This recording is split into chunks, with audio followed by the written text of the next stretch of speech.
అందరికీ శుభోదయం అండి.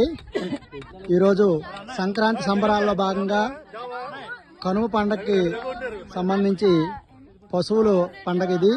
ఈ పశువుల పండగని పురస్కరించుకొని సొమ్ముల జావా, సొమ్ములు అంటే డబ్బులే కాదండి, సొమ్ములు అంటే పశువులు. పూర్వం పశువులు ఎవరి దగ్గర ఉంటే వాళ్ళే ధనవంతుల కింద లెక్క. కాబట్టి ఈ పశువుల్ని పూజించడం మనకి అనాదిగా వస్తున్నటువంటి ఆచారం. ఈ ఆచారాన్ని కొనసాగిస్తూ ఇక్కడ నాగావళి నదీ తీరంలో ఈ యొక్క సొమ్మల జావా అనేటువంటిది కార్యక్రమం నిర్వహించడం జరిగింది. వీటిలో పిల్లలందరూ పాల్గొని చక్కగా ఈ యొక్క సొమ్మల జావని ఆరగిస్తూ ఉన్నారు. అందరూ ఈ యొక్క పెద్దలందరూ కూడా పిల్లల్ని తీసుకొచ్చి ఈ యొక్క కార్యక్రమం చేయడం జరిగింది. ఈ యొక్క కార్యక్రమంలో నాగావళి నది ఒడ్డున పిల్లలకు రకరకాలైనటువంటి ఆటలు పాటలతో అలరించి ఈ యొక్క చదువులు ప్రపంచంలో పడి అలసి సొలసి ఉన్నటువంటి పిల్లలకి ఈ యొక్క 3 రోజులు ఇదొక విరామం. ఈ కార్యక్రమంలో భాగంగా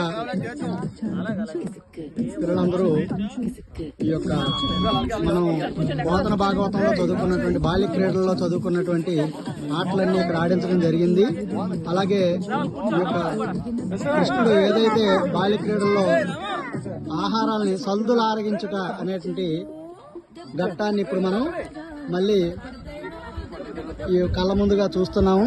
ఇలాంటి కార్యక్రమాలు జరగడం, వీటిని ప్రోత్సహించడం అనేటిది మన వారసత్వాన్ని, సంస్కృతి సాంప్రదాయాల్ని భవిష్యత్ తరాలకు అందించడమేనండి దీని యొక్క ప్రధాన ఉద్దేశం. ఇక్కడ పెద్దలందరూ వచ్చి ఈ కార్యక్రమాన్ని ఎంతో చక్కగా అలరించడం జరిగింది. పిల్లలకి ప్రోత్సహించి అనేక ఆటలు పెట్టడం జరిగింది. ఆటల పోటీలు, సాంస్కృతిక కార్యక్రమాలన్నీ పెట్టి, అలాగే మహిళా మనులు కూడా, పెద్దలు కూడా వచ్చి ఈ కార్యక్రమాన్ని ఎంతో అంగరంగ వైభవంగా నిర్వహించడం జరుగుతుంది.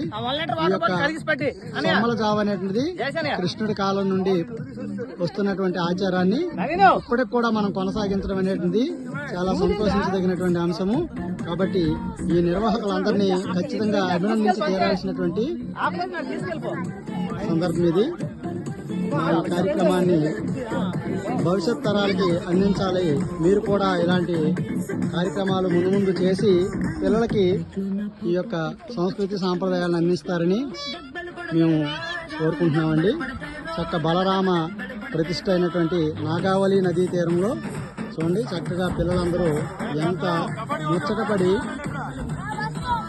తింటున్నారో ఈ యొక్క సొమ్మల జావని. అలాగే గోమాతను కూడా పూజించడం జరిగింది. ఇక్కడ గో పూజ కూడా చేయడం జరిగింది. ఈ యొక్క సొమ్మల జావ ఇదే ఇక్కడే ఉందాము. అలాగే పిల్లలకి అనేక తినుబండారాలు, అనేక స్నాక్స్ కూడా అందించడం జరిగింది. పిల్లలందరూ కూడా చూడండి ఎంత ముచ్చటగా, ఇంత ఇసుక తిన్నెల పైన ఎంత సరదాగా ఆడుకుంటున్నారో చూడండి. ఈ యొక్క ఆనందం మనం కోట్ల రూపాయలు ఇచ్చినా తీసుకురాలేము. అలాగే మనం డబ్బులైతే సంపాదించవచ్చేమో కానీ మనకంటూ ఉన్నటువంటి ఆచార సాంప్రదాయాల్ని భవిష్యత్ తరాలకు తెలియజేస్తూ మన మనుషుల్ని, మన ఊరిని అందరు మనుషులతో మన మనుషుల మధ్య జరుపుకునేటువంటి పండుగ, కోట్ల రూపాయలు ఖరీదు చేసేటువంటి పండుగ ఇది.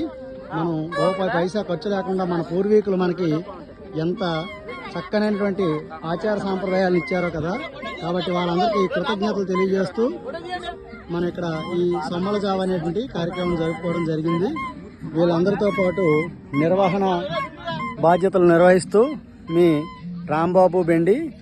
అందరికీ ధన్యవాదాలండి.